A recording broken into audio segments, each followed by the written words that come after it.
whatever napkin holder right there. Okay, all right. Here we go. Will you hand me that? Yeah. So I will make reference to you. All right, we're gonna delete this bad boy. Let's pray to God that this works. Facebook Live. Happy Sunday. What is today? Sunday? It's Sunday. So is it a national holiday of any sort? I believe it is Sunday. That's a national holiday. Is it being Sunday? Okay. I celebrate it every week. I don't know about you. So, okay. Oh my God, this is gonna be the greatest show of all time. Here we go. Live. 5, 4, 3, 2, 1. Hello. Ladies and gentlemen, boys and girls, children of all ages. My name is Mike, the Hebrew Hammer Brown, and I am joined by DJ SILVZ himself in the street, live, Beer Sports Whatever podcast episode number 48 with Justin Silver. How are you, sir? You know, I thought about bringing my mixer. I was going to open this show up with like a little mini set. I would have been Probably should have done that. You should have done that. Yeah. You should have done that. I would have been very happy if you would have done that. How was your week? Was it good? It's been great, man. You know, Astros had a rough week, but we'll get to that. Although, I don't know. I guess we'll check the score. It looked like they were doing pretty well today, so hopefully they can. 1-9-4. I was over. Yes, sir. Hey. Yes, sir. On this podcast, we keep our listeners, the few and far between that actually do tune in on a weekly basis, as up to date with scores as humanly possible. They won 9-4 in the New York City today. The only thing good about New York is the pizza. They have a decent chicken parmesan and the souvenirs that you can get when you go to New York City. That's about it. Well, have you ever been to New York? I've been. You know, I can't say I've spent like a lot of time there. It's always kind of passing through. I've heard good things though. I haven't had the chicken parm there. I know for you that's like a metric of success. Like some people use, you know, other measures of things for, you know, quality, but for you it's like chicken parm is the metric. A little chicken parm, maybe a little Caesar salad, a bottle of wine, if you will. Oh wow! Now you're really upping the game. That's like next level. Yeah. Okay. So the whatever of this show is going to have to take a backseat because we're going to set the show up because this idea for this show has been a long time in the making. We are currently watching arguably the greatest sports movie of all time, Mighty Ducks 2.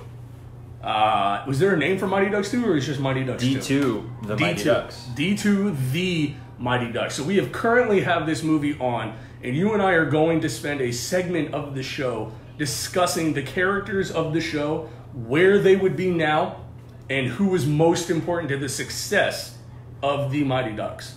We will be doing that. We have beers of the week, multiple beers of the week. Very exciting. We are going to talk Texans. We are going to talk Rockets. We are going to talk Astros. We may talk WNBA basketball. I just don't know.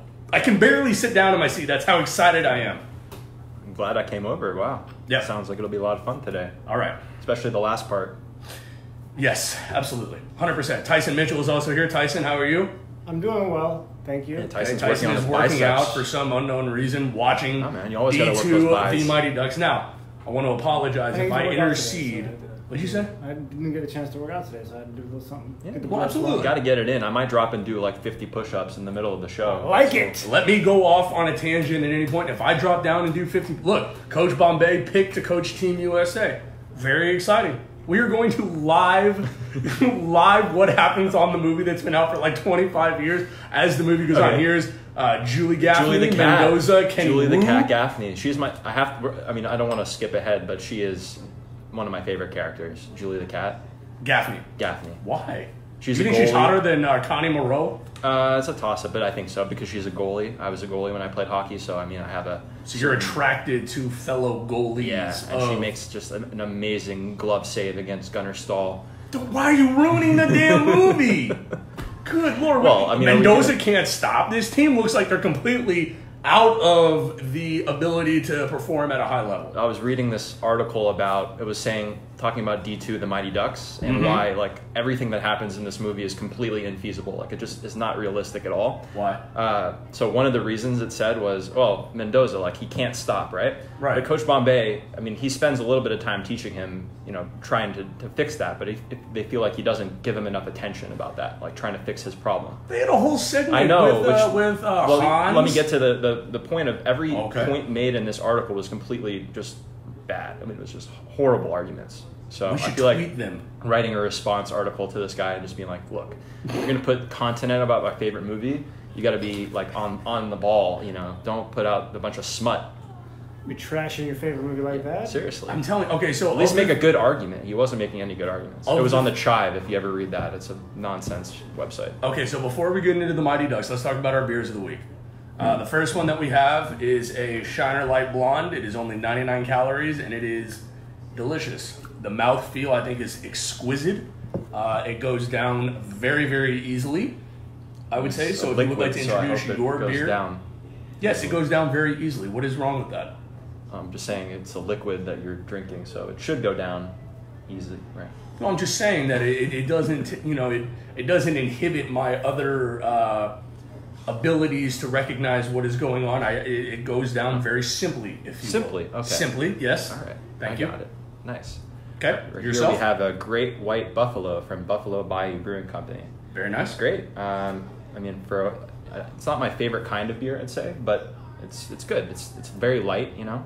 Okay. But it still packs a little bit of a punch. You got 5.8%, so it's not like, you know, drinking water necessarily. All right. But So I I enjoy say it. L'chaim to you. L'chaim. Do you have a mazel of the week that you would like to give out to anybody in particular?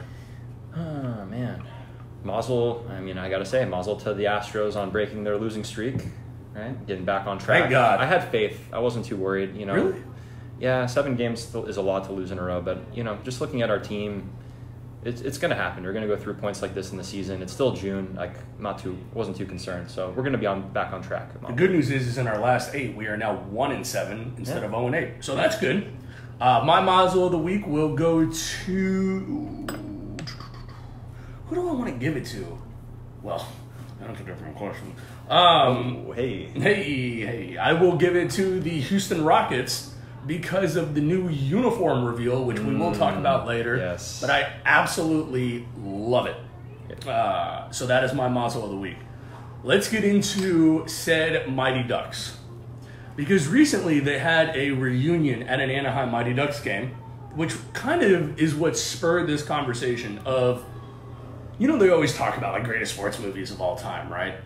These 3 movies do not belong in the greatest sports movies of all time, but you could argue I have not gotten as much pleasure out of a movie series as the Mighty Ducks. With that being said, what is your favorite movie of the 3? Of the 3. I And think why? It's the one we're watching right now, D2. Okay. I think the competition with Iceland, there's in the other movies you do have that competition. Obviously in the first one you had the Hawks, right? They were And then good. in D3 you had the Varsity. So there were always the teams that were like the team to beat. But man, they really built up that Iceland rivalry with, you know, Wolf the dentist, Stanton as the coach. Like he was banned from the NHL. They said he was banned from the United States. Like, how is that? What the hell did he do? He punched his coach. He punched punching his your coach coach. right in the face. He get kicked out of the country? Like, what? But anyways, I mean, they just built up that game so much, and then the way, I mean, I already spoiled the ending, of course, but Which I'm sure that, you know, we're not going to have time in the show to make it all the way to the end of the movie. yeah. But just the Julie the Gaffney glove save on the shootout against So Gunnersville, good. amazing. So good. So I found an article that ranked the 19 players of the Mighty Ducks according to this guy, and he gives a pros and a cons list. And Facebook Live, once again, episode number 48, Beer Sports Whatever Live, Beer Sports Whatever headquarters, DJ SILVZ, Tyson in the house. We're going through, we're talking about, they ranked the 19 players of the Mighty Ducks. So if you agree or you disagree, please let us know. Please comment why you agree or disagree. They have the worst player on the Mighty Ducks roster is Luis Mendoza. I can't agree with that. Yeah, I don't know, because, obviously he can't stop. Well, his big analysis is he can't stop. So it's like you can't play him in major minutes, right? But I don't agree with that. Number 18, they have Peter Mark. Peter's that kid in the first movie that gives the attitude coach. Yeah, the one with the leather jacket. Bombay, yeah. The leather jacket kid. And yeah. Bombay goes, "Hey, Peter, I'm talking to you, son." But, I mean, did they even show him playing at all? I don't even remember him on the ice. Yeah, he's the one who had the puck. He turned it over in the first movie when the opposing coach goes, quick feet. He gets it turned over at the blue line. Yeah. 17, Tommy Duncan, who's famously the brother of the ice skater. Tammy and Tommy. When I was younger, she was cute. Yeah. Tammy Duncan. So they have Tommy at 17 and they have Tammy at 16. I don't disagree with this. I would say they may even deserve to be higher because of their skating. Like, you take figure skaters and turn them into hockey players. Yeah. Like, that's a pretty big advantage if you're a really good skater. I agree. They have Dave Karp at 15, who famously took the puck off of the helmet against the Cardinals in the first movie. Mm-hmm. He's fun. I actually like him better in the movie Heavyweights. Yes. Yeah, terrific movie. It's another good one. Terry Hall, who famously, you know who Terry Hall is? I don't. Terry Hall is Jussie Smollett. Wow. You didn't remember that? The kid in Chicago. Oh. We're not going to turn anything political. Yeah. I'm just saying that Terry Hall was played by Jussie Smollett of everything that went on in Chicago. Didn't know that. Number 13 comes in one of my favorite characters, Kenny Wu. What can I say?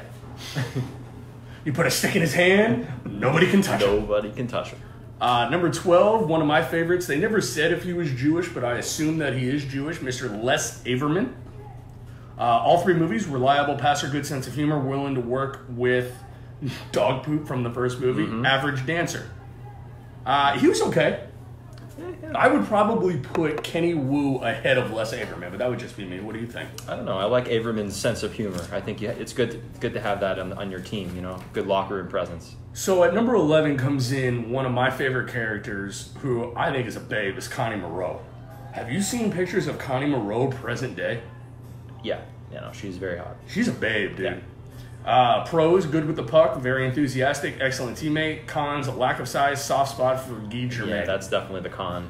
Do you think in present day they would have gotten married? They seem to be like very like together on what they were doing. They did have that good kind of vibe going together. So yeah, I don't know. I could see it. I don't know if I now agree with this. Number 10, they have Dean Portman. You think Dean Portman is the 10th most important person on that? I mean, I need to see the rest of the list, but Portman coming in at 10 is a little high. How do you even separate him from Fulton, you know? Yeah, I agree. We got to put the Bash brothers as a pair, it seems. Okay. Number 9, Dwayne Robertson from Austin, Texas. Yeehaw. Hey! Yeehaw.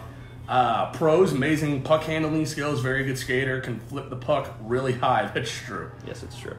You know what? Side note on this movie, I want to find this Wheaties box and I want to buy it.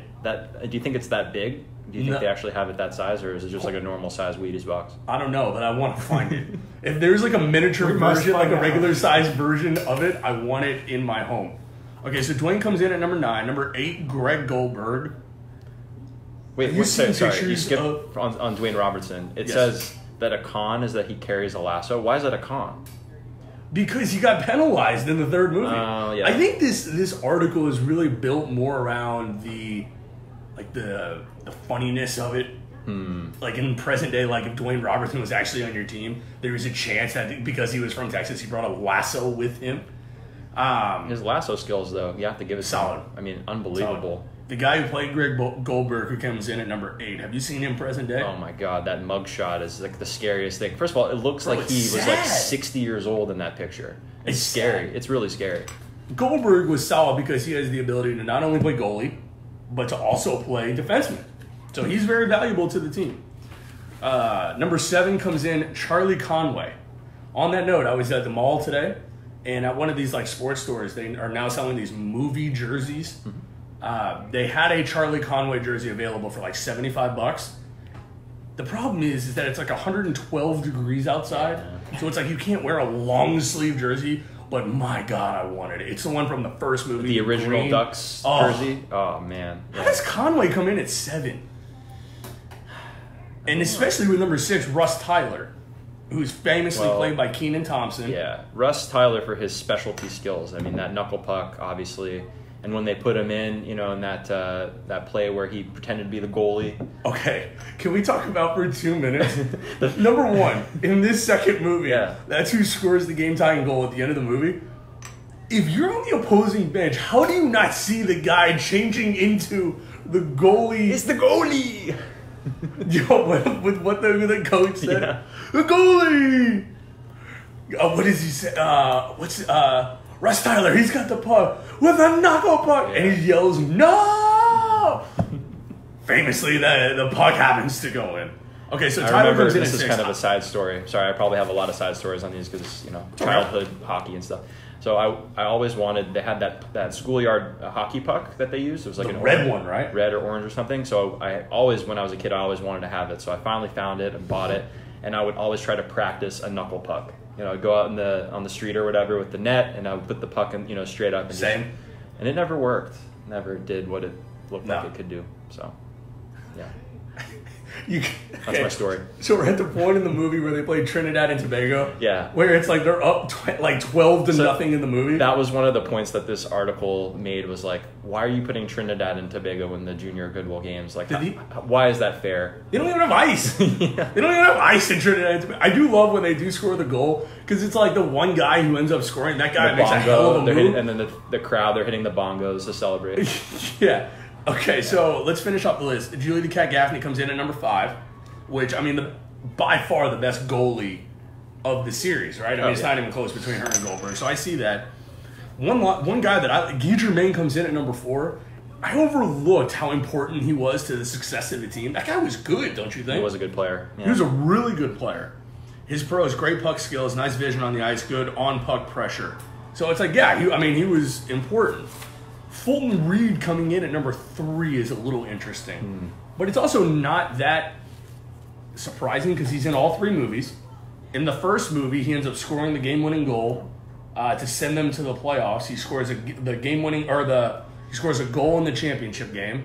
In the second movie, he scores in the shootout. He was important to the success of the team, I would say. He was. And that slap shot, oh my goodness. I mean, Sick. to tear through the net, it's just crazy. Jesse Hall comes in at number 2. Here come the Bash Brothers. This is so good. This is so premiere good. Of the Bash they come Brothers. straight up. I feel so bad for Trinidad and Tobago, though. Somebody come up, get a little pressure on them. Like, what the hell are we doing? It's kind of like what we did, what U.S. Soccer did to Trinidad and Tobago last night. Wasn't that sexy what they did yesterday? The Bash Brothers. And then you got Gordon Bombay sitting there. He's like, "Come on, okay, coach, you're up 8-0. Why don't you pull the reins back a little bit?" Although I have to say, Trinidad and Tobago, these pads that they have are sick. Like They're the colors, sick. The goalie pads. I would love to have those colors. You just want to wear them around. You just want to get them to wear them around. Yeah. Okay, so Jesse Hall comes in at 2. Why? The interesting thing, he wasn't in number 3. It's an interesting part. The question. Oh, here we go. Watch this move by the Trinidad and Tobago guy. Where is this guy the whole game? Like, he's able to do this at the end, and then he scores on Greg Goldberg. Very upsetting. Way to go, man! Way to go! Cool runnings! And then they just have like a band ready in this stadium. Like, okay, way to go, man! So good. Okay, so who do you think the number 1 player is? I mean, based on who you haven't named, Adam Banks. Adam Banks, number Banksy. 1. They great pickup in the first movie. Second movie, he obviously ends up getting hurt. He tries to play through it. He has a significant part in the end of the first movie. Yeah. They won 9-2. They give up another goal. It's unacceptable. He's a cake eater, though. He is a cake eater. Banksy. Okay, so that was a lot of Ducks talk. That was 17 minutes of solid Mighty Ducks talk. And I was just getting started. I thought we could go the whole episode, to be honest. I mean, we could. We have to mix in a little bit of what's going on. I don't know if in the the listeners world would want to hear that. in sports.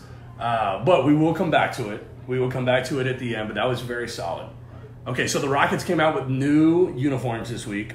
A new version of the white and the red, and then obviously these sexiest jerseys I think I've seen in a long time. They brought back like a sleek version of the championship jerseys that they won in 94, 95. So what are your initial thoughts on said jerseys? I mean, the ketchup and mustard. To bring that back, they finally listened. The cry of the people. We wanted those back, and they brought them. They're so happy. So good. They're beautiful. I'm getting a Harden of that. Like just reminds us now, of better you're getting times. a hard-on for that, or a Harden and a hard. Oh, you're getting a Harden, James Harden, shooting guard for the Houston Rockets. Take that as you may. But, okay.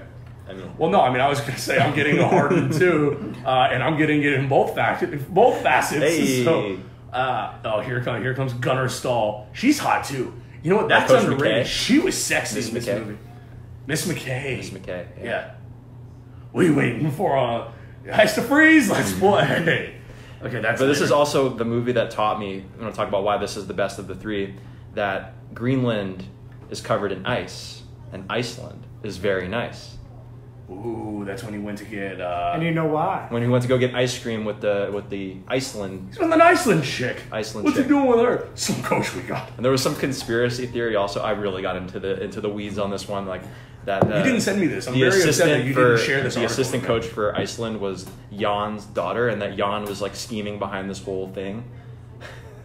Jan, the guy for the U.S. Yeah, like Oh, like his buddy? Yeah. Okay. Okay, so you love the New Jerseys. yeah. So I have a theory that I want to run by you, and I want to get your opinion. After you passed me, passed me the Urquell. Yeah. Is there a yeah, right here. Okay.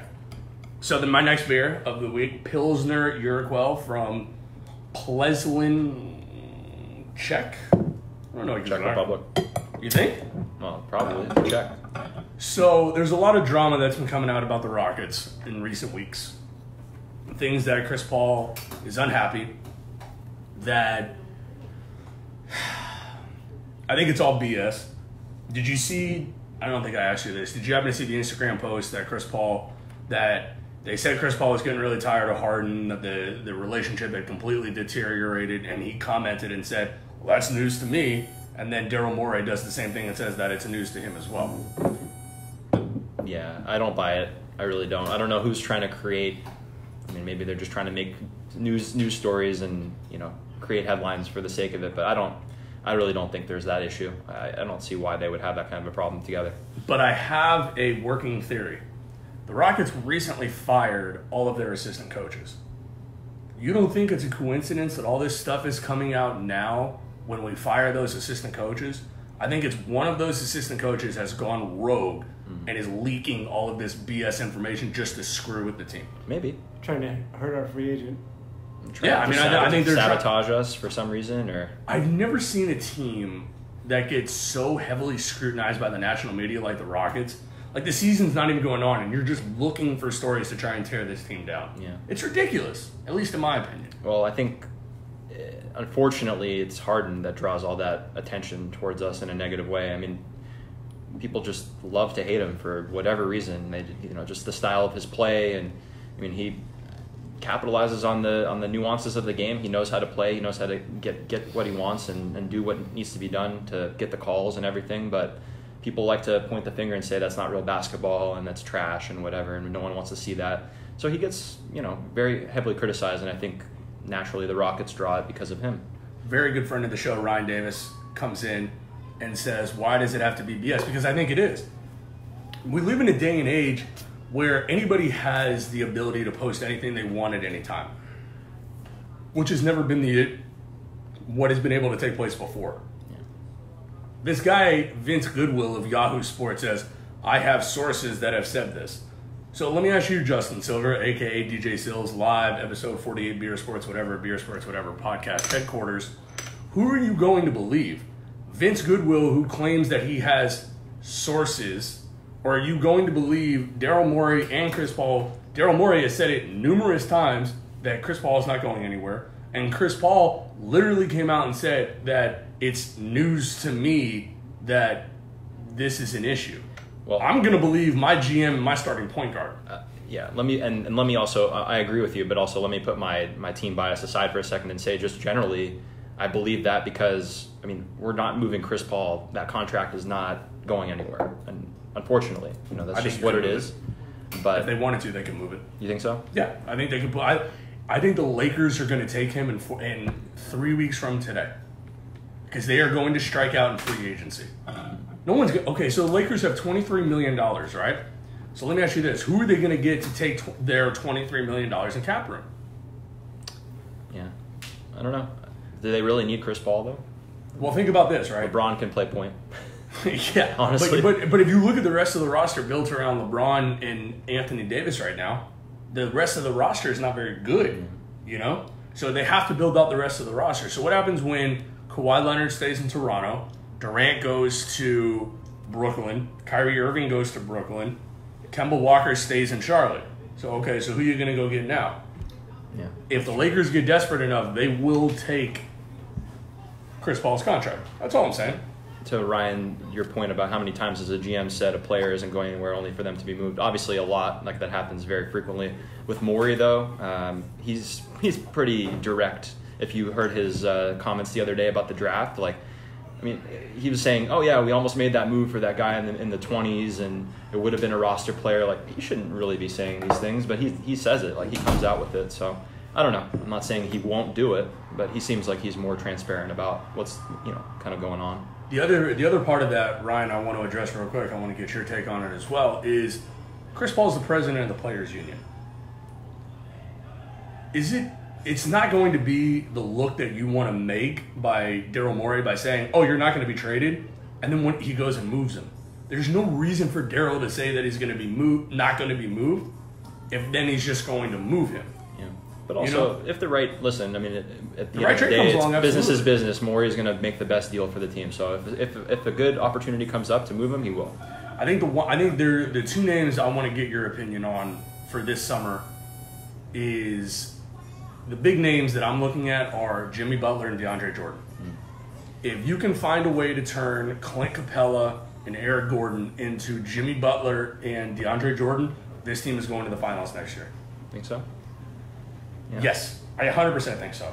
I love Eric Gordon. I think Eric Gordon is more important to the team than Clint Capella. But if you have the ability, now the reports are is that Jimmy Butler and James Harden have been talking constantly.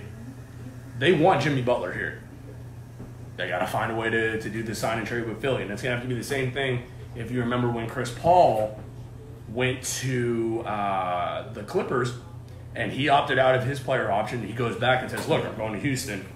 Go get the best deal you can get for me because I'm going to opt in, but I'm not going to play for you. That's what Jimmy Butler is going to have to do. If we can convince him to make Toyota Center home for the next few years. My question to you is, do you think a combination of Jimmy Butler and DeAndre Jordan is better than Clint Capella and Eric Gordon? And does it affect the team in a positive manner?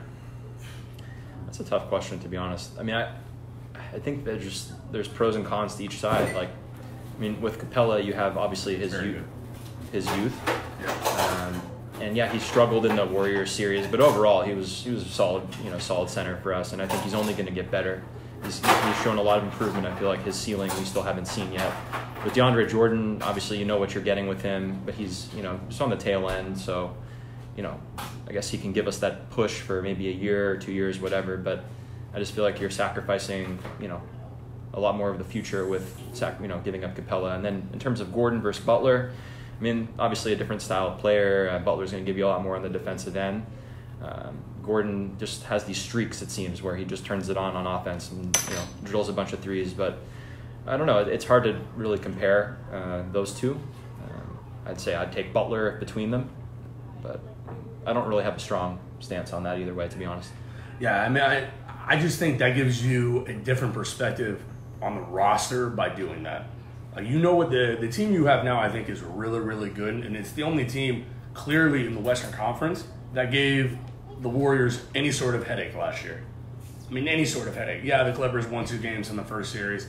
I think the Warriors were playing with them. I think they were toying with them a little bit. And then you saw what Portland did in the Western Conference Finals, and then you have their superstar Damian Lillard come out publicly and say, yeah, we got swept, but at least it was in the Western Conference Finals.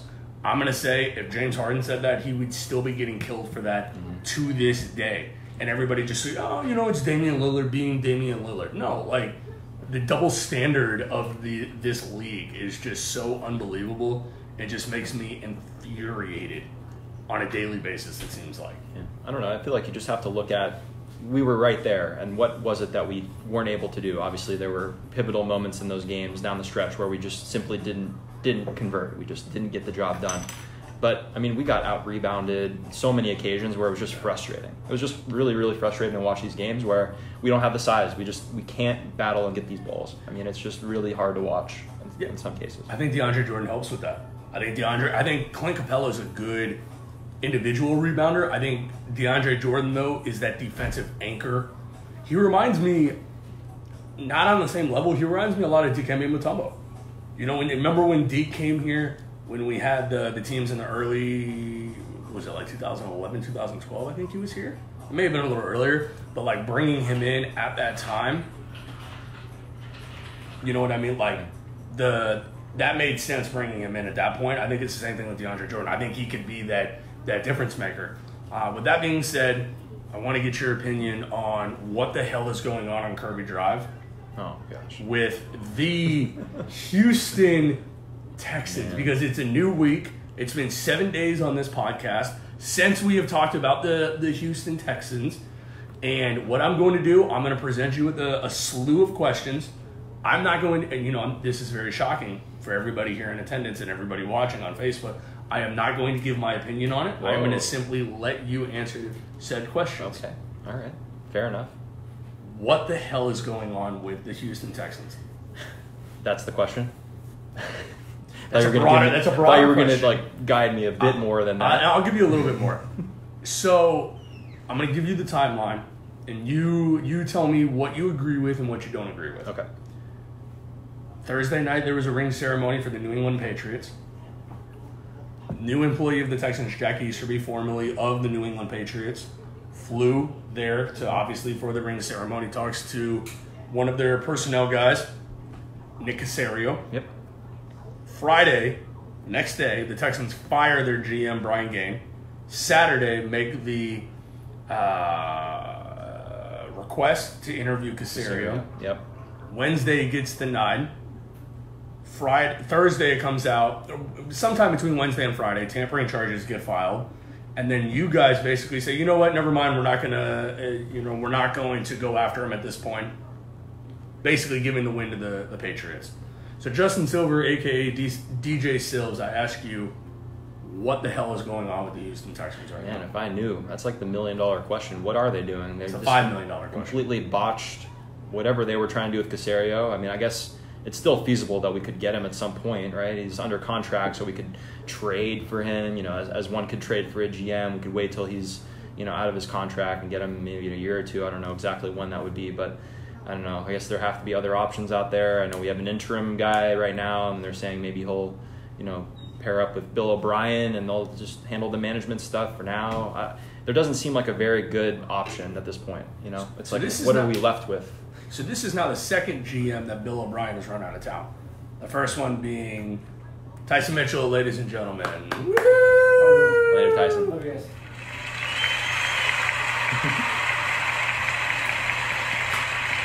L'chaim. So second GM that he's gotten fired. I don't want to say he's gotten fired, but has been fired under his watch as head coach. My second question to you, rapid fire questions. Is Bill O'Brien the head coach of this team in the next 3 years? No. I You don't think he's gone. I think he's gone. If not during this season, I think it'll be at the end of this coming season. I just think we've given him enough chances, and certainly he's not going to prove his worth this year. If you look at our schedule, it's just, I hate to say it, but it's just not coming this year. Would you move Jadeveon Clowney via trade before the season if the right trade comes up? I would. Yeah, I think you got to get value. And What would it take? What's that? What would it take? What would it take as far as in return? Well, I don't exactly know. I mean, as If far a team as calls and offers you a second and a third in 2020, would you do it? second and a third. Yep. I don't know about Where's that. the defense? Yeah, and he just watches him also. Gunnar Come and Stahl's get got it. the puck, and Come and Goldberg get just it. sitting there looking at him like maybe he won't shoot. Okay, And you so got Russ Tyler in the crowd. Yeah. Okay, so second and a third, you would do it? Yeah, probably. I don't know. I just feel like you got to get the value in return for him. See, I don't think the Texans do that. Ryan Davis says a jar of pickles. It depends on what Ryan kind of Davis pickles we're is talking a about. phenomenal I'm very commenter for particular every show. about the pickles, so if we're talking about like Bubby's kosher dill or something, Yeah. now we're All the talking about a Jews real watching jar. the show will know that reference. They're delightful. They are very good. So, I mean, a second and a third, I don't think the team does that. The reason why I bring this up is because I just think the Texans are just, they've got so much garbage on their face right now, it feels like. Like, everybody around the league is just looking at y'all and laughing. It's laughable what's going on. Yeah, I guess You we're shot getting your some press, right? It's better than no. You shot your shot with Caserio. You thought you could get it done, and you couldn't get it done. Yeah. It is what it is, I guess. My other question to you is: Jadeveon Clowney get locked up on a long-term deal before the next upcoming season is done? With us, you're Yes. saying? Probably. We probably will. You think so? Yeah, I feel like just because they'll succumb to the pressure of the fans, and I mean that's what it's all about. Like they're still putting asses in the seats, right? And that's the unfortunate thing. I mean, the fortunate thing, but the also unfortunate thing is people will go to these games no matter what. If we're 2-14, it doesn't matter. It's Houston, Texas, and it's football, and everyone's gonna go. You're talking to somebody that we operate marketplaces for people to buy and sell the PSLs, which that's the case. Yeah. And I give it to people straight. They're like, it doesn't seem like there's much excitement around the Texans right now. And it's like, well, yeah, like, why do you think that is? And they're like, well, it's, they've got this and they got that. And I'm like, there's literally no excitement around the team, period. Like, now I'll tell you this. My Dolphins trips for the upcoming year, I'm going to Dallas, I will be going to New York, and I will be going to Pittsburgh. Very excited for all 3 trips. The difference between the 2 teams, in my opinion, is at least the Dolphins recognize that their team sucks and they clear it house. The Texans haven't done that yet. Yeah. Well, and it's just upsetting. I don't know what we can do about that. There's really that's what it is, right? You are the smartest friend I have, so what I think we should do is, as a part of the show, we are going to infiltrate the Texans organization. We're going to get you into a lower level position within operations. You are going to move your way up, and Justin Silver, you should be the next GM of the Texans. Oh boy. Well, I've always wanted to be a GM, so here we go. Would you really? No, I mean it crossed my mind at some point, but Okay. I'm not ruling it out per se. So 10 minutes left in the show. Are you I know you're a hockey fan. Who's your hockey team? Montreal Canadiens. Okay. My second team is the Las Vegas Golden Knights, though. I've adopted them only because... You adopted them? Yeah. Because you love Vegas? I just love, whenever I'm in Vegas, I like to go to their games, and they're a fun team. I don't know. I just kind of picked up a second team. Guess that's okay, right? Yes. My ultimate question to you is, are you a soccer fan? I'll watch it. I don't follow it religiously, but I'll watch major tournaments. Like I'm watching the Gold Cup right now. I'm watching the women's games when I can. We're gonna talk about that too. Thank you for bringing that sure. up. So the reason why I bring that up is because I made reference to it a couple weeks ago that I was going to adopt a soccer club to follow on a religious basis. I have chosen that team. This is breaking news. Dynamo. Well, okay, so, I'm kidding. So outside of the I know you're saying. I'm talking about an international club team that I can give my support to on a consistent basis, if you will. Okay. The team I have chosen is going to be Liverpool. The Liverpool Football Club is now my new soccer team, the official soccer team outside of the Houston Dynamo, the U.S. national team, men's and women's. Liverpool. Didn't they just win? They won something, right? They did. I'm hopping on the bandwagon. Yeah, that's a pretty big bandwagon hop right there. Yep, it's pretty bad. I guess it's pretty bad. But it is what it is. I like their colors. I look good in okay. Let me take this back. I look good in anything. But red especially. I mean, University of Houston, go Cougs. But yes. Okay. Fair. So let me ask you this. So I want to get your opinion on, a couple weeks ago, the U.S. women's national team scored 13 goals against Thailand. They got a lot of backlash because they scored the 13 goals and they started celebrating those goals emphatically, I guess is the best way to put it. What do you think? Do you think that that's bad?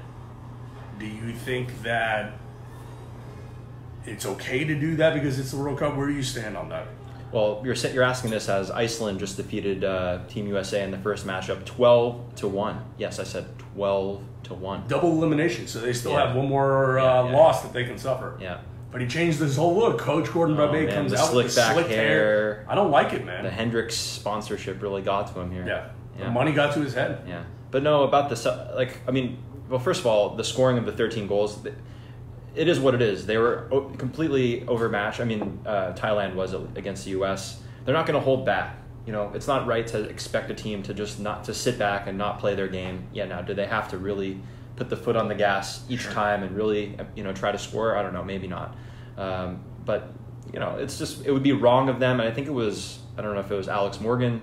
I'll gladly listen to anything she says. Anything. Anything. But she was saying, our whole lives have led up to these moments, and are we not going to enjoy scoring a goal? We got to celebrate. You got to enjoy it. So I tend to agree with that. I don't think it was wrong for them to do what they did. It feels very 2019 to me. It feels very 2019 for everybody to get upset. And it's like, oh, they scored 13 goals and they start, demonstratively celebrating those goals. And it's like, it's the World Cup. Yeah. Number one. Number two, the goal in group play, the goal differential actually means something. So it's like if they say, okay, we're only going to score 3 or 4 goals and then we're going to take our foot off the gas, like that could affect their seeding going forward. So I think that was another aspect that a lot of people weren't talking about. Listen, I mean, we're the defending world champions, so the first matchup we're matched against a team that's significantly just not as good, and we're going to take advantage of that. I love the ass kicking that they gave Thailand. I absolutely loved it. Because you know what they said? We're the bullies on the block. This is still our block. You want to overtake us? Come get it. Yeah. Come get it. They showed that they belonged, if you will. I will. So unfortunately, the timing of the show is going to run out before the movie is over. But I invite you to stay until the end of the movie. I will have to. You can't start this movie and not finish it. No. So a couple of announcements I want to make everybody well aware of. So 2 weeks from today will be episode 50. Wow. 50. That's huge. It's big, man. It's pretty big. I'm pretty excited. Mazel tov on that upcoming milestone. That's much major, love. Major. You've been a big part of it. So we're going to do something. I don't know what it is that we're going to do, but it's going to be something that we're going to invite anybody who's ever hosted, anybody who wants to come. It'll be a big, not a block party, but we'll do something at a pool. We'll do something where we'll have the show going, we'll have food, we'll have drinks, we'll have a bunch of different stuff. So I want to go ahead and put that out there. We are now on YouTube. Wow. 2 big videos. The first one has 2 views and the second one has 6. Hey. So we have grown the viewership number of views 300% between week 1 and week 2. So we are going for the ultimate 10 this week. Ooh, the double digits. The double digits, man. Nice. Facebook's up to like 630 likes though. Almost. SoundCloud you got too, right? 123. It's crazy. This whole thing. A lot of listens though, I bet. Yeah, we're almost at 3,000 listens. Wow. Total over the 50 shows. So that's about 60 per show. All right. So it is what it is. But we are going to stay here. We are going to see what happens in Mighty Ducks 2. I implore everybody to go home tonight, starting at 6 o'clock. If you start at 6, you can finish it by midnight. Watch Mighty Ducks 1, 2, and 3. Did you watch 1 before this, or you just started it 2? No, I literally just got. I've been running around like a crazy person today. So we're gonna have to go back now after this and watch 1, and then watch 2 again, and watch 3. I'm gonna tell you this right now. Do not tempt me because I will sit you down on that couch. We will order Domino's pizza. Wow. We will sit here and we will watch all 3 of the Mighty Ducks movies, and I will literally do it from the beginning to the end. Every single word of said movies. Yeah, for the listeners and the viewers, you didn't get to hear Mike's play-by-play on the words of the movie. It was like literally verbatim. He was on point, and I'm pretty good. I've watched these movies many times, so I pretty much know all the words too. But he was like perfect. Even the intonation and the timing of every word, he was just on point. So props on knowing your stuff. Thank you so much. Thank you so much. I am seeing some garments here in the second movie that I want to see if I can buy, like that USA tank top. I would buy that. That hoodie. Yeah. Yes. Okay, so Play some DJ schoolyard puck. This show is over, man. That's it. Wow. It flew by. It just flies by, man. I don't even know. So one of these shows, like instead of just talking sports, it's just going to be watching the Mighty Ducks movies. Maybe we'll do that. Maybe just from time to time. Yeah. You have to preface it, and for those who want to be part of that, like, please, by all means, We'll set up like a camera crew in here. Like, it'll be us just live talking about said movies. We'll do Sandlot. We'll do the Mighty Ducks. We'll do Big Green. We'll do all of them. I think that'd be great. Very excited. I'm down. Very excited. Okay, so and I'll bring my mixer next time so I can drop a little bit of a, little mini mix. Drop it. Okay, so the apartment has clearly been taken over by all the beer signs here. I think it looks decent though. Yeah, it's a nice collection. Thank you very much. I'm always looking to grow it as much as possible. So if you have any beer signs, please send it over to Villas of Bunker Hill. Attention to Mike Brown, Unit 4072. This wraps up episode number 48. Oh my Lord. Getting there. Oh Lord, have mercy. Okay, so we're like into this now. Like so we're almost at 50, which means we got to go for 100, which basically rounds up to 1,000, right? Pretty much. When we have the That's how that 1,000 works. episode show, That's how and that it's works. going to be legit. I don't know what we're probably going to go to Vegas. We should do it live from Vegas. I've already done it live from I Vegas. know, but we should do it again. Yep. So before the end of the calendar year, we'll have done it in Houston, Austin, Vegas, Denver, Pittsburgh, New York. I think that's it. I think we just have to take it overseas then. That's probably the next move. When you and I would do our Euro trip, we're going to take take that bad boy all over Europe. Let's go. All right, we have 20 seconds left. DJ SILVZ, thank you for being here. We're going to end it on this episode 48 live beer, sports, whatever podcast. Find us on the Twitter, find us on the Instagram, find us on the Facebook, find us on the SoundCloud, on the YouTube, on the Apple Podcast, not iTunes Podcast. Thank y'all very much for tuning in. This has been Mike Hebrew, Hammer Brown, and DJ SILVZ live. 1, 2, 3. Done, son. Goodbye. That's it. That's it. That's all.